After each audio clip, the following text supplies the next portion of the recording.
Please rise and join me in singing.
Good morning, congregation. Welcome to Sunday morning at the Unitarian Universalist Congregation of Atlanta. I am Reverend Taryn Strauss, Senior Minister here, and it is lovely to hear your voices in song in this place where we are transforming lives through courageous action and making soulful connection. Now, this may be one of those weeks where you have come through hell or high water to get here, to this spiritual home. You know, some days, some weeks can really feel like that. And I'm going to be honest with you, it's been feeling like that in my soul this week.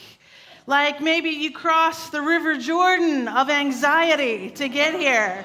Or maybe you crawled through the desert of isolation to be here, to finally be among friends, or at least people who want to know you, who yearn to know you more deeply if they don't know you yet. Our congregation is the place where we come to commune with the sacred, where all are welcome, whatever your expression of God or not God or question mark God. We arrive here to practice loving beyond belief. And that is no small thing in this world. And I want to welcome you who are at home, who are joining us online. So glad you are chosen to be with us this sacred hour. And I welcome you, our cherished and beloved elders, who have braved many storms, including this latest one, to be here. We cherish you. We welcome our children and our babies in this space. Yes! Whose noises, whose coos and shuffling are the sound of a congregation that is alive. Amen? Amen. A living community.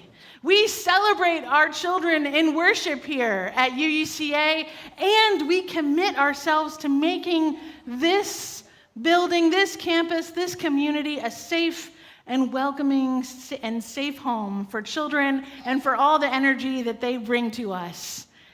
And to those in the middle of life who may be rowing that boat that got everyone across the Rocky River into this moment on Sunday morning at 11, we see you. We cherish you. Some of us are you. We believe in you. And we're so glad to welcome you this morning. Now, I hope that I am preaching to the choir today when I remind you that we have just 1 week left to register to vote in Georgia. So please check your registrations, update your registrations. We know there are shenanigans afoot. And this is all very easy to do. It's just online, just takes 2 minutes. All you need is your name, your address, your date of birth, and driver's license. So go to the GA Secretary of State website, My Voter page, and please check now. I mean, not right now, but like right after the service. And I would love to invite all of you and all of you out there to a very special event next Saturday, October 5th, at 3:30 p.m., it's my installation ceremony.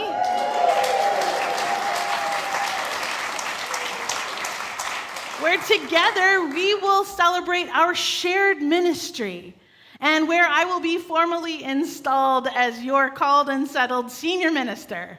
Now, we will hear from one of the very finest living UU preachers in all the land is coming to preach the sermon. The music is going to be out of this world. And then we will gather together for excellent food. I heard there might be some candy, or like a lot of candy, and a fun decades DJ dance party for all of us, for all generations, to get their groove on. So it's going to be great. And I also want you to know today that October 13th is a great day. October 13th is a great day to join UUCA as a formal member. So that date is coming right up.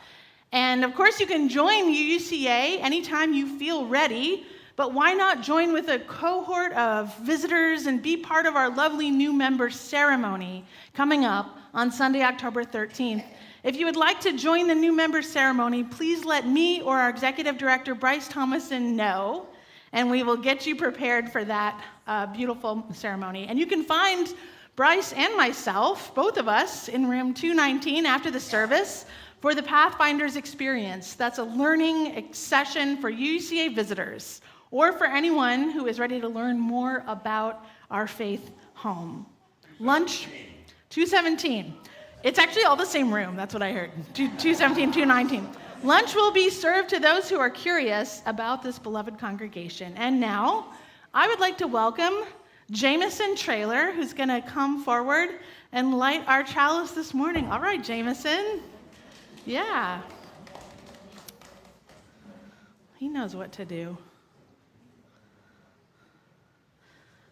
Please join Jameson in saying our chalice lighting words together. I'm going to help you with this. I'm going to help you with that part. Yes. Awesome. Okay. May the light of this flame illuminate our tradition of seeking, invite all who yearn for acceptance, and ignite our passion for justice and peace.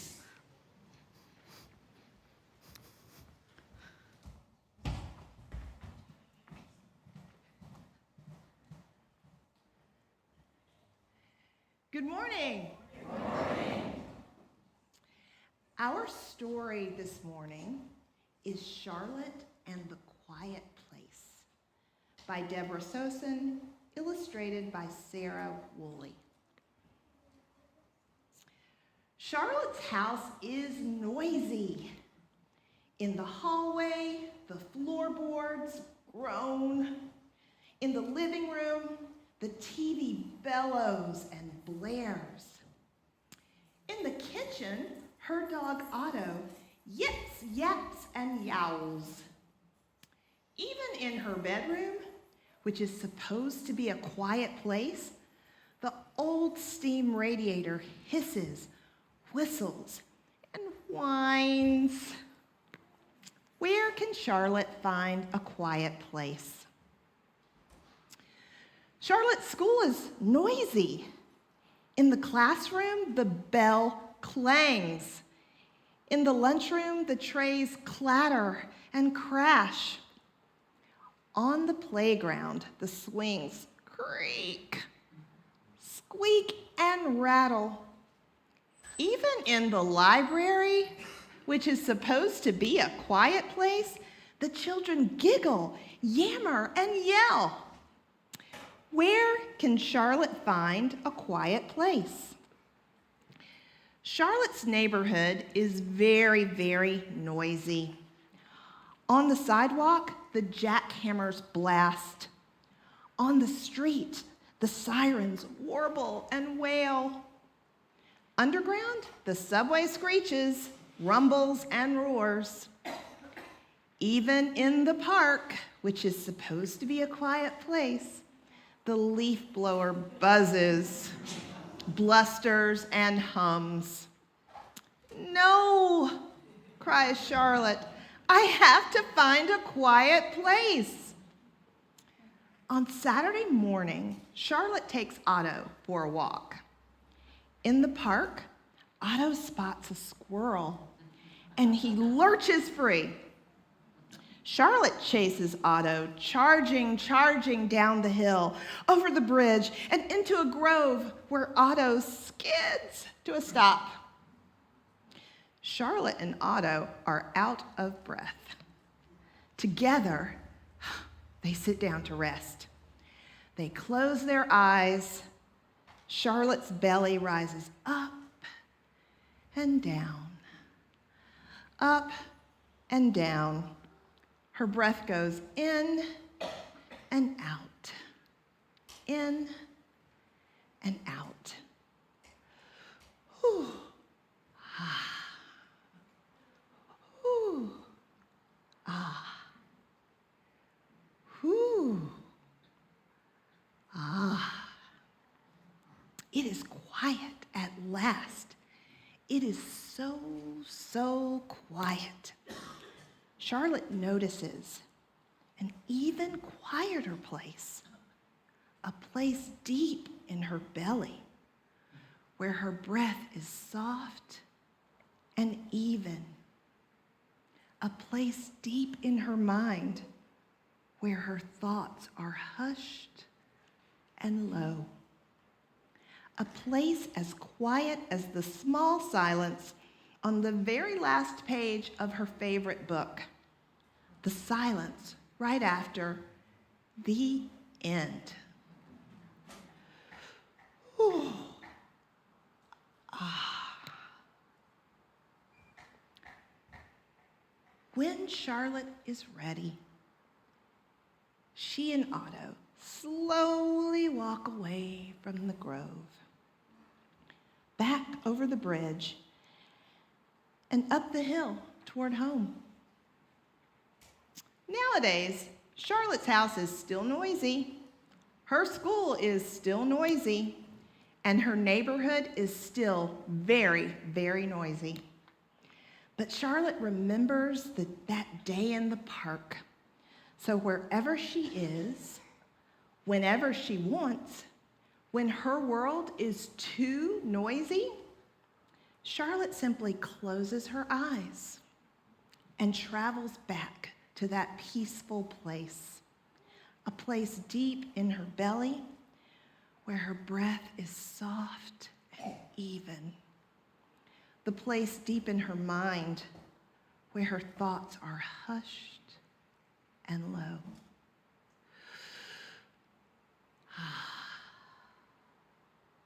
The quiet place inside.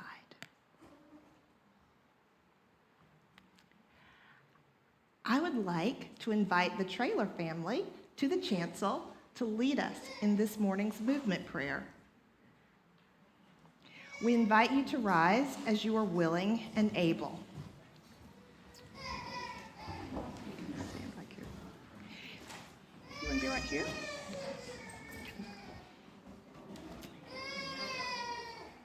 First, we bow to honor the spirit of life.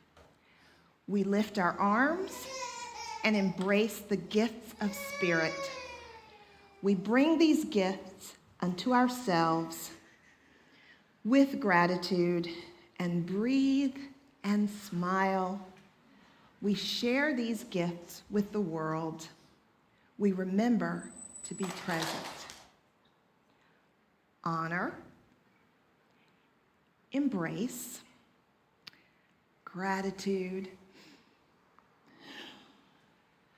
share, be present.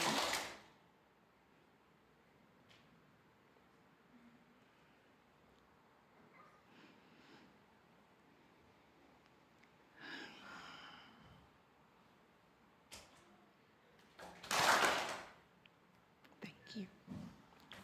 Thank you. Thank you.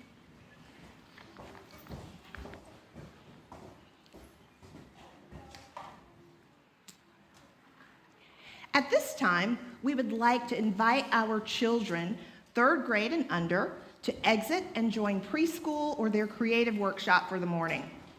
Please note the location for these is just down the hall on the 1st floor. As our children recess, please take this opportunity to greet your neighbor, especially someone you have not met. Give them a hug or an elbow, bump.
Two.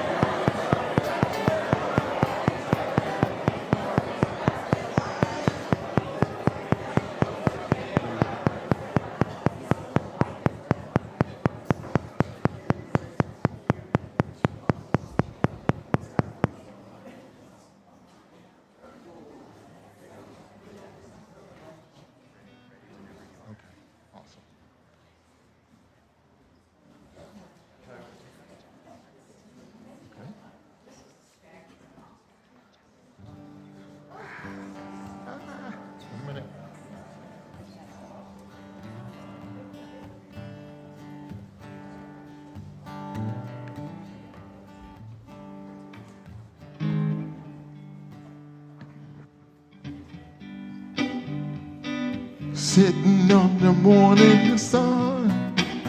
I'll be sitting when the evening comes. And then the leaves roll in.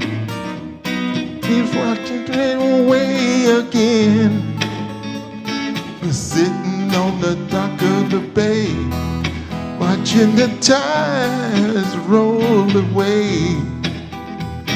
He's sitting on the dock of the bay, watching the tide.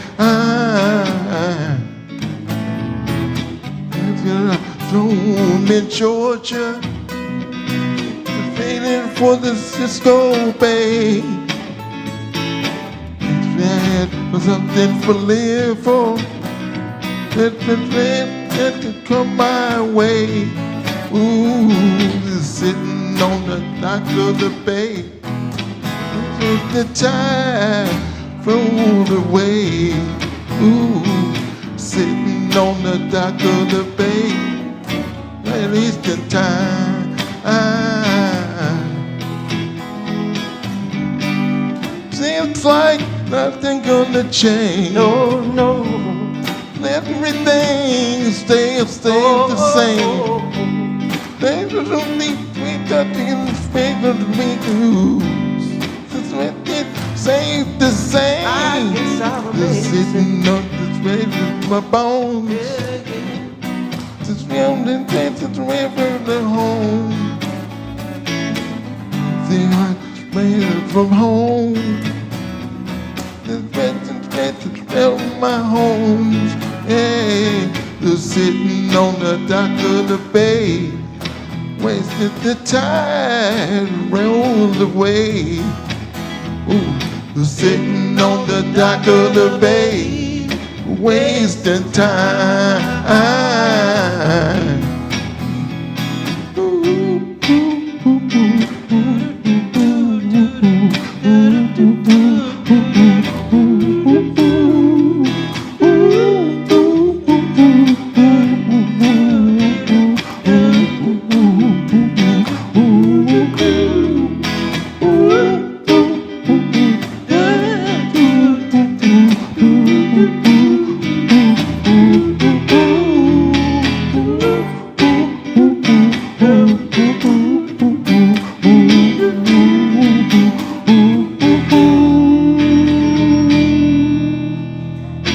It's Charlie, everybody. Thank you, Charlie. Thank you.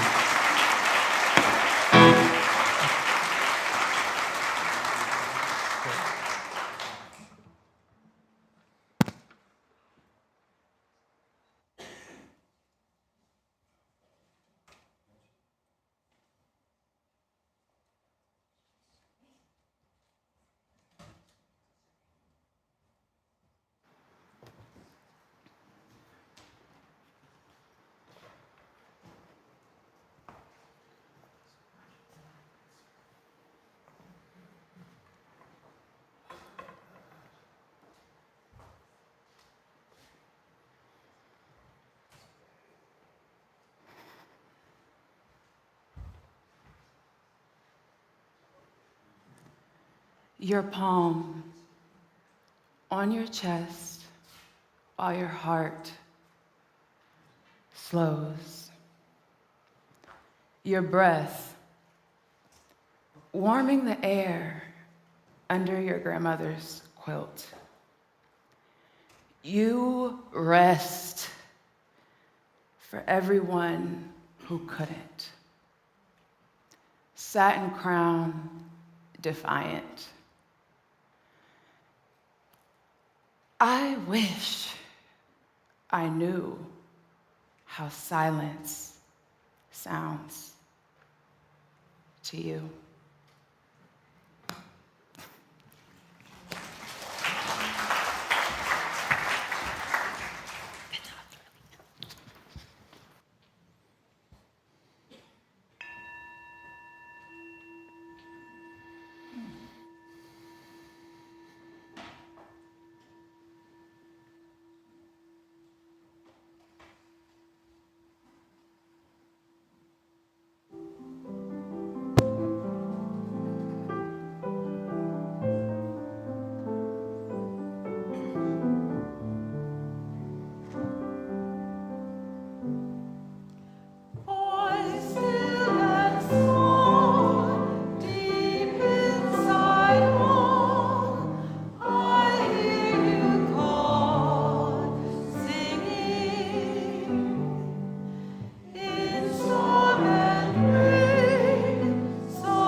let us put hands upon hearts.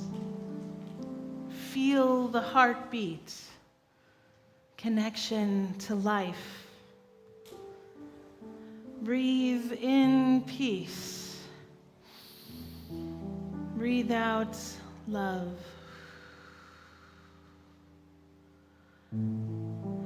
Say to yourself silently, I will love myself.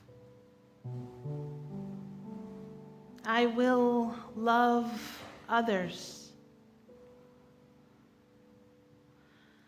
And this love can heal the world. We send the strands of this love outward toward longtime UUCA member Vicki Graves, who turned 99 on September 27th and celebrated with her family and friends at Kingsbridge. We reach out in joy and celebration and love for Vicki. Breathing in, we send this love outward to people living in Florida, in nearby Augusta and parts of Georgia, and in Western North Carolina, where people are struggling deeply in the aftermath of Hurricane Helene, and in East Tennessee, and all the places where people are feeling scared or stranded. We send them love.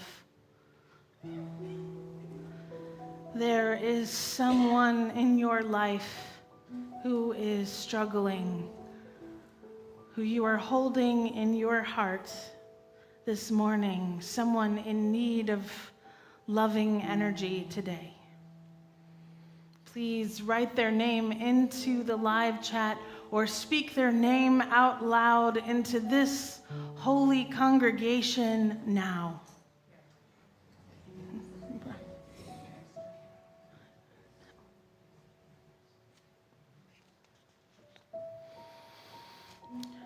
May all beings find safety and connection.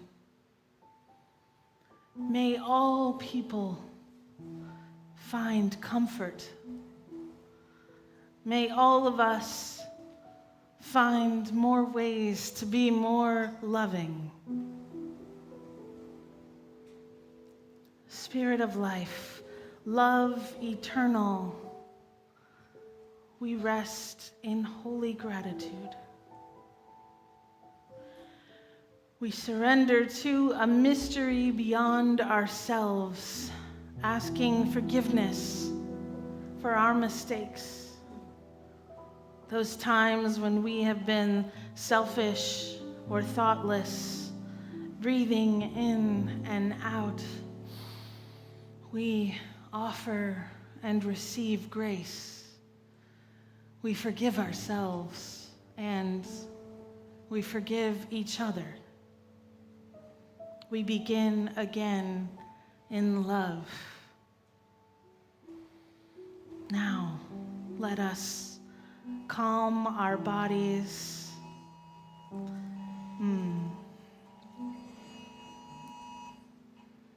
Though the trials be many, let us breathe into a moment of respite, of peace. Right here, right now, all of us together in this moment. Let us relax into this space that our intentions make sacred. We enter together into presence, into the silence.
When Dana Taylor told us 4 weeks ago that out of our commitment to election integrity, we had decided to share our plate this month with Common Cause Georgia, that really got my attention. You see, that's an organization I know something about. I led Common Cause Georgia as their executive director for 8 years. Thank you. I know what it's like to hold power accountable, and it's often a thankless job. But we should all be grateful that there are those willing to do it. I believe very deeply that public service is a noble calling. I've witnessed that almost every person who first seeks elective office does so with the best of intentions. But the temptation to use public office for public gain is so strong that without organizations like Common Cause to advocate for integrity, the system gravitates from serving the many to serving the few. Our democratic system of government is imperfect and it's fragile. As Churchill said, it's the worst form of government, except for all the others that have been tried from time to time. There are always players who will game the system. A successful democracy depends on caring citizens who are willing to engage, not to foster one political agenda or another, but to make government work for all the people. John Gardner was one of the finest and brightest men ever to serve in government. He founded Common Cause in 1970. He had looked around and seen the growing influence of the K Street lobbyists in Washington and the staggering amount of money spent to influence policy. He said, everybody has a lobbyist except for the average citizen. So let's build one for them. I heard that same call over 20 years ago, and I dedicated 8 years of my working life leading their efforts in Georgia. So by honoring Common Cause today with a share of our offering, we are acknowledging not only their advocacy for free and fair elections, but their critical role in making democracy deliver on its promise. Please give generously. The offering will now be given and gratefully received.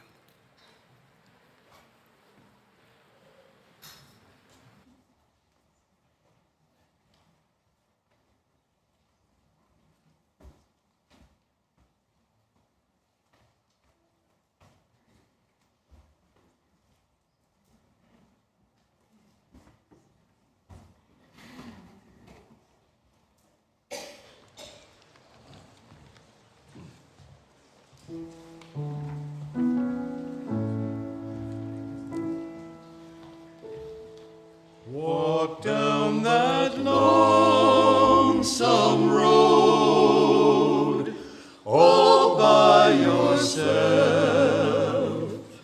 Don't turn your head back over your shoulder, and only stop to rest yourself when the silver moon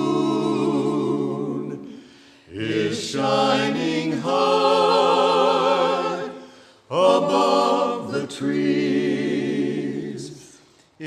I had stopped to listen once or twice, if I had closed my mouth and opened my eyes, if I had cooled my head and warmed my heart,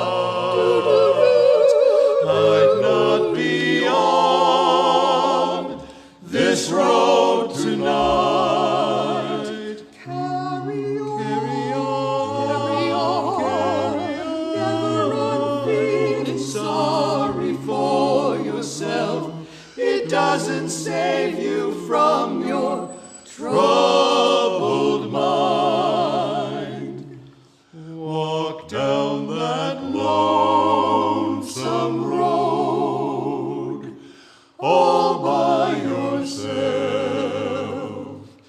Don't turn your head back over your shoulder, and only stop to rest yourself when the silver moon is shining high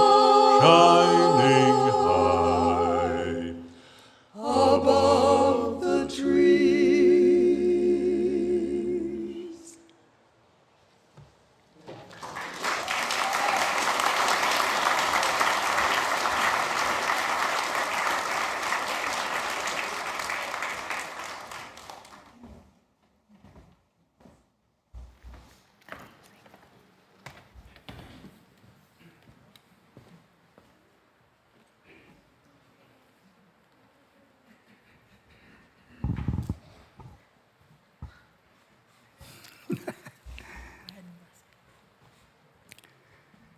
As I don my Common Cause Georgia baseball cap, please join me in the dedication of our offering.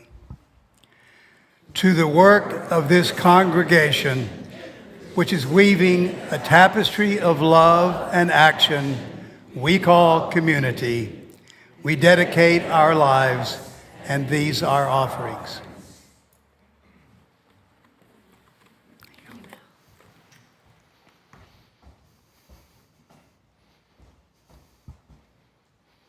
We're going to get to the good news eventually, trust, I always do.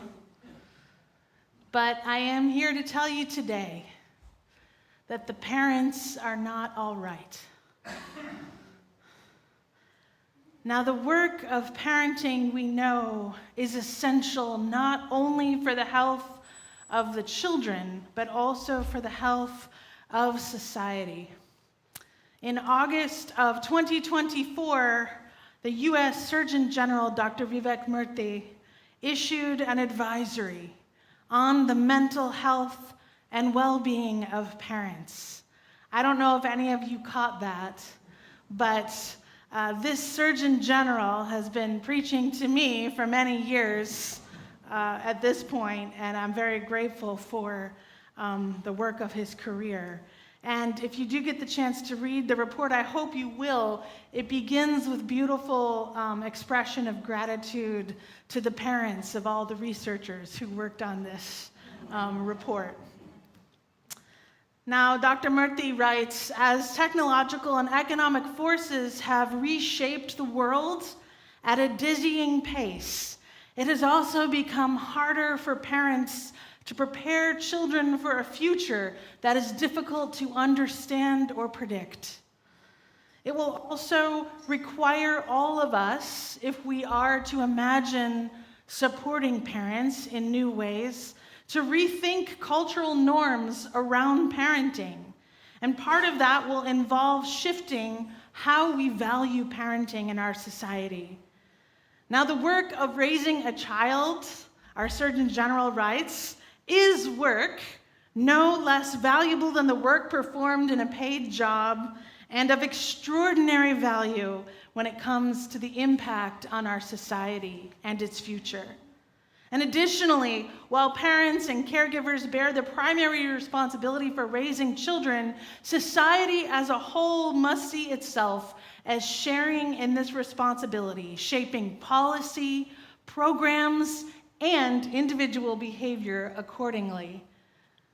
Finally, our cultural norms, the Surgeon General writes, must also support us talking more openly about the challenges that parents face and building more community for parents whose disproportionately high levels of loneliness compound the day-to-day challenges they face.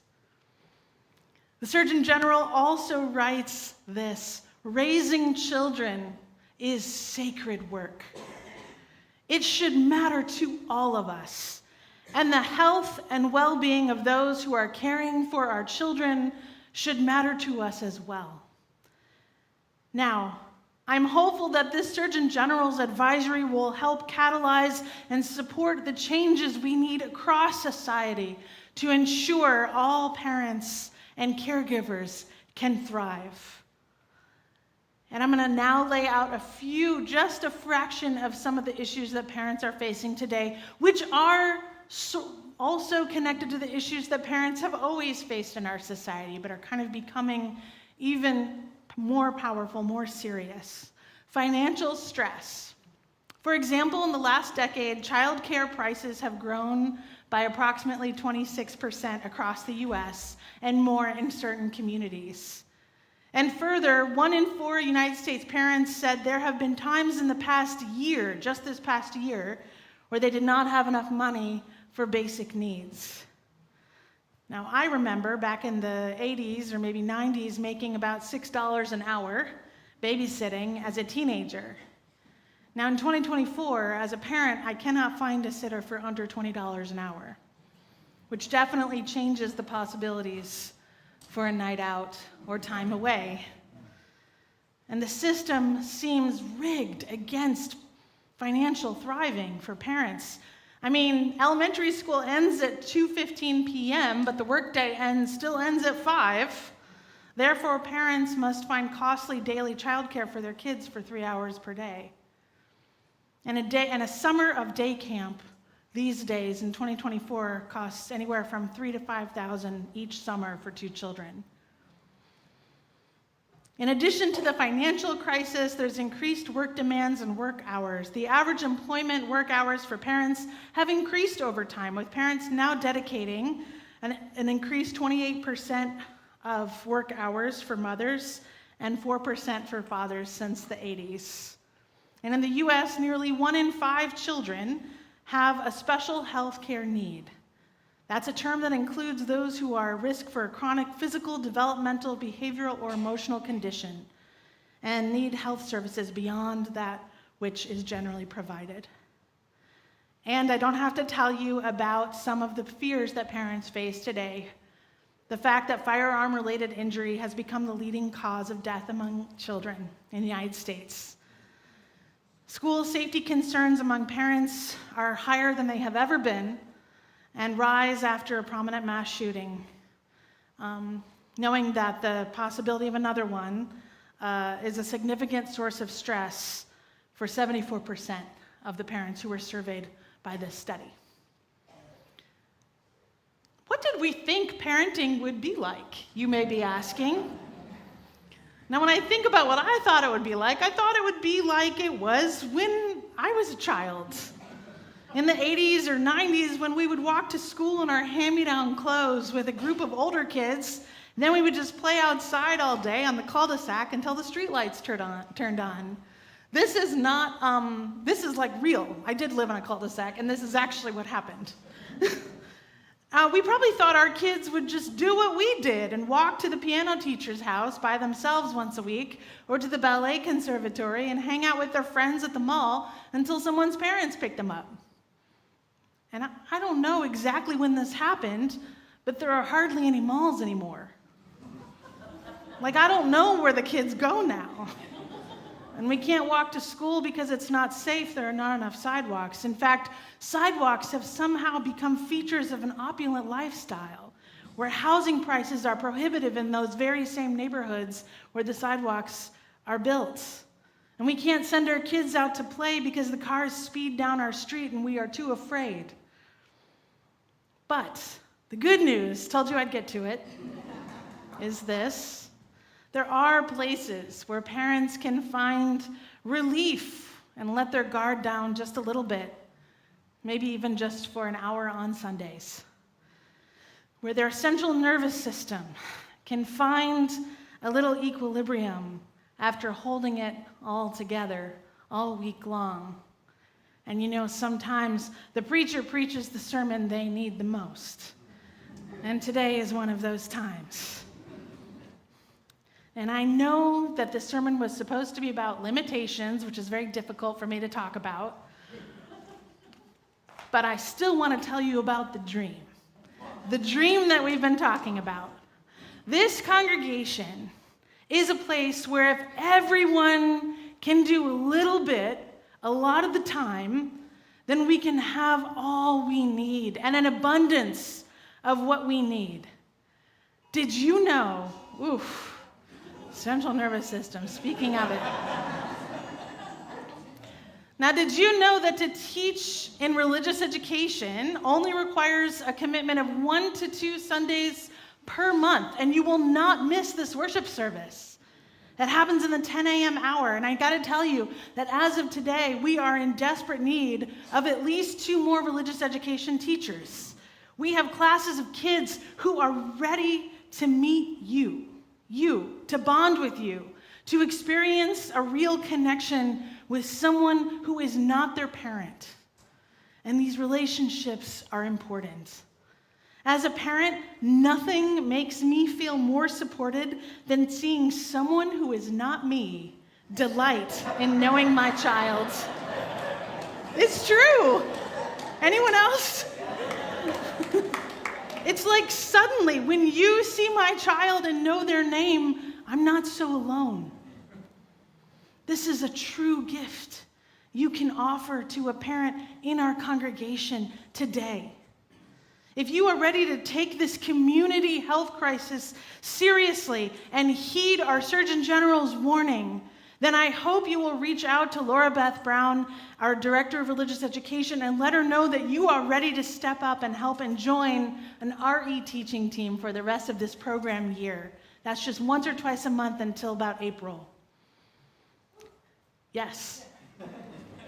Is it weird to talk about participation when I speak of blessing our limits? I'm going to get to it.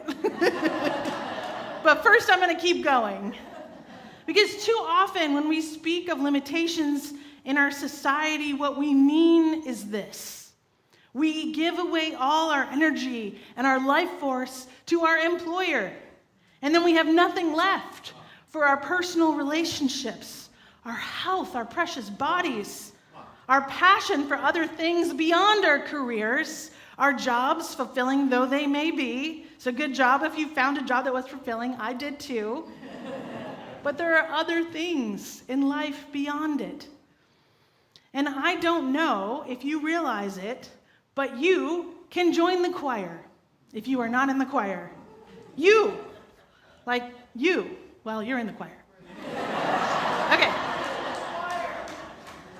If you've never experienced your voice merging with others and soaring together, or nailing a harmony, or the way breathing and singing together with a group can energize you, or can pacify your spirit, or just transform your mood inexplicably, then it is high time for you to feel it, to feel what that's like. Now, the choir rehearses on Wednesday evenings. Sometimes you've worked all day. Sometimes you've spent too much of your day in traffic already. Or it's already dark out and you'd rather just stay home and be cozy. But this is the thing that no one can really tell you. After choir rehearsal, you will feel better. Amen? Where's the choir? Amen. You will feel better about your life. You'll feel better in your body than if you had stayed home and watched TV. Far better than if you just scrolled or zoned out on the internet. Now, some volunteer needs are so important and so minimal. So maybe being a member of the Sunday morning Radical Welcome team will speak to you. And I told Letta Wu very recently, I was going to mention her name. So when Letta Wu serves as a Sunday morning guide, helping folks find their seats and welcoming them in, she said she feels so much more connected to her community. In fact, she said it saves her life. She gets to smile and greet people and be greeted in return. And though Letta's life is as busy as anyone I've ever seen, serving as a Radical Welcome greeter on Sunday mornings, well, it just fills her cup. In fact, it gives her life and saves it too. So, knowing that all these volunteer opportunities are available to us, how do we bless our limitations? It's by doing what we can do and being very honest and loving to ourselves about what that is.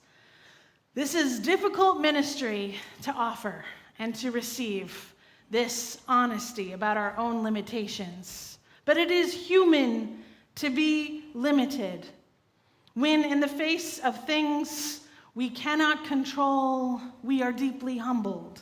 This is why when someone in our life dies, we often wonder if there is something more we could have done, when so often it is just beyond our control, beyond our capacity. So blessing our limitations means not only acknowledging that we cannot do everything, that it is human to be limited, and so therefore we must rest. But it also means recognizing when we are taking maybe more than our share. Now, I don't know if you have ever experienced like a post-millennial Halloween, but it's too much candy. It's too much candy at Halloween right now. Preach. Now, perhaps adults were just meaner in the 80s. I don't know. But we were only ever allowed a single piece of candy at someone's door. Nowadays, we overbuy, and people don't want all that candy in their own home, so they encourage kids to take handfuls. Sorry, kids, this is like mean preacher now. They're like, we thought she was for us. Now, my kids returned from a single night with enough candy to last until the next Halloween. But I saw a video of children encountering an empty candy bowl on Halloween, and many children walked by, like, I guess this house is, over, until one of the children took some of the candy from his own bag and filled up the bowl a little bit. Now, in my hopeful, precious imagination, the next 20 kids brought some of their candy to the bowl until it filled back up again, and there was enough for everyone and an abundance. Because this is how we bless our own limitations and recognize that sometimes we may have more than we need, or we just have enough, and so there is more to spare. And so we must pay attention to moderating our own energy, giving of ourselves until it feels good, and then noticing when it feels like too much, and then receiving until it feels good, and then noticing when it is time to give a little more back to the community. But we must choose, and this is the hard part for me. We cannot do every single thing, and we don't want to disappoint each other. Like, I don't want to disappoint you. I want to say yes, and I try to say yes when I can. But here's the thing about boundaries. I cannot make them for you. You cannot make them for me. They are an act of love and self-preservation we have to set for ourselves. And we can't wait for our spouses to do it for us, or our kids are certainly not going to do it. And even our parents are not going to stop wanting or needing more attention, mom and dad, or more time, more care. Now, I want to share with you a phrase that I learned in seminary that transformed me almost more than anything I learned in that precious time. It's a phrase that one of my professors would use in a spiritual direction, a single credit course, spiritual direction course that he taught. During our prayer, he would gather up all of our woes and our problems and our expressions of suffering or exhaustion or how much we were doing, and he would say, now, you can give it up to God. And when he said that, lifelong atheist, a lightness would come over me. I would feel tension leave my shoulders, and I would remember that there are forces greater than I, and that even my problems are a part of that. Now, long before Jay-Z rapped about 99 problems, a song I reference practically weekly, as the staff will attest, in order to draw a boundary around the things that are not actually plaguing me versus the things that are plaguing me, there was an ancient story from the Buddhist tradition. A person who's a farmer and a father traveled to see the Buddha to receive counsel and wisdom. The Buddha asked what was plaguing him, and he replied, "I am a farmer," he said, "and usually the fields produce the crops I need, but sometimes there is not enough rain, and I am up all night with worry, wondering if we will have the food we need to survive. And then other times there is too much rain, and I am anxiously worrying if we will have too much water for our crops to survive." "Is that all?" asked the Buddha. "No," said the farmer. "I have a wife, and I love her very much, but sometimes she really frustrates me, and I become tired of her." "Is that all?" said the Buddha. "No, I also have 3 children. They are the lights of my life. I love them, but they do not always show me respect. Sometimes they don't listen to me, and I become very upset. Sometimes they even talk back to me and do things they should not do. It is very upsetting." The farmer went on about all of this and shared all the aspects of his life and the different things that bothered him, his friends, his home, his parents, his pets. And when he had finally exhausted himself, he waited patiently for the Buddha to say the thing that would make all of his problems disappear. "Everyone has problems," the Buddha said. "In fact, we all have 83 problems, and there is really nothing we can do about it. I mean, maybe if you work very, very hard to fix one of those problems, maybe eventually you can fix it. But another one will pop up in its place to replace it so that you will always continue to have 83 problems." The man became furious. "I thought you were a great teacher," he shouted at the Buddha. "I thought you could help me with my problems, but you are not offering me anything." "Maybe I can help you with the 84th problem," the Buddha replied. "What is the 84th problem?" asked the man. "The 84th problem is the idea that you should not have any problems," replied the Buddha. "It is not possible to live an entire life in perfect Zen nor perfect harmony. All we can do is to continue to learn about our problems, to grow from them, and to realize they are a part of a whole and full life, that maybe the problems in themselves are the blessing." So, knowing that we all have 83 problems, and maybe Jay-Z has 99, what if you cannot give it up to God because your faith does not include a God? Can you give it up to us, your community?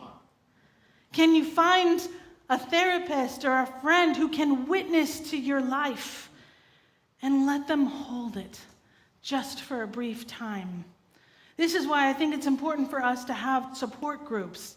I'm trying to start a support group for people going through divorce because I think that's something that we could really use around here. Just something to support each other and to hold each other's problems for a little bit. If there's a support group that you need, I hope you'll let me know and see if we can make it happen.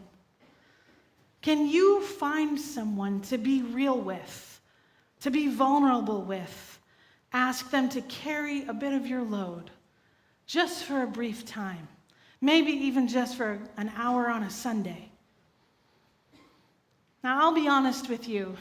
This sermon has been a difficult journey, not only because I struggle with the humility of blessing my own limitations and of connecting my own worthiness to my output, or my own worthiness to others' reliance on me. Like, what if nobody needs me? Am I still worthy? Am I still worthy?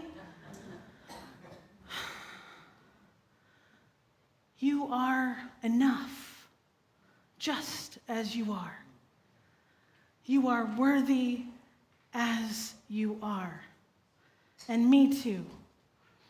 Now I have a place I retreat to when life becomes overwhelming, because this is a dance of stepping up, participating, and retreating, and resting. Knowing this retreat is out there is a balm for my soul. It gets me through when I am feeling weary or overwhelmed. My heart lives in Asheville. It's my home. It is my safest place. As somebody who moved around my life, it was not until late adulthood when I realized I had a home. And as I speak to you right now, much of it is underwater still. This crisis has quickly risen to the top of my 83 problems. Now I am in touch with my dear friends there. They are safe and checking in, but they are scared. They are organizing to share food and water because they don't know when they're going to have water again.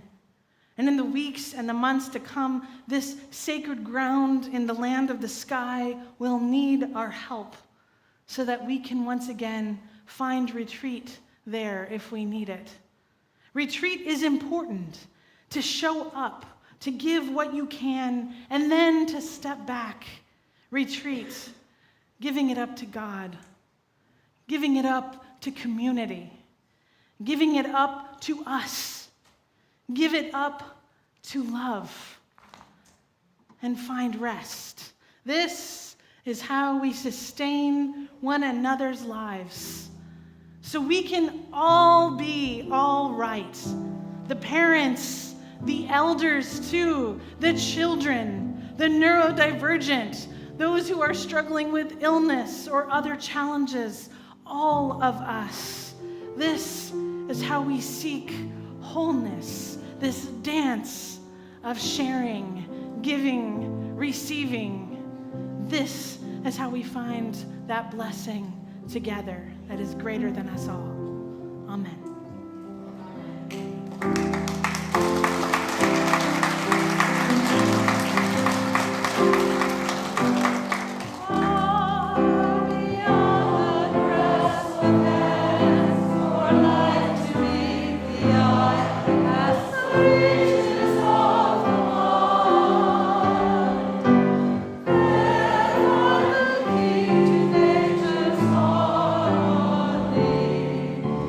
In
So go in love, knowing that there is a love greater than you that can catch you if you stumble, that is there for each of us and all of us. If we reach out and ask for it, it is there for us. So go be that love for someone. Show your vulnerability to someone. Ask for help and let that love carry each of us forward.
Go in peace.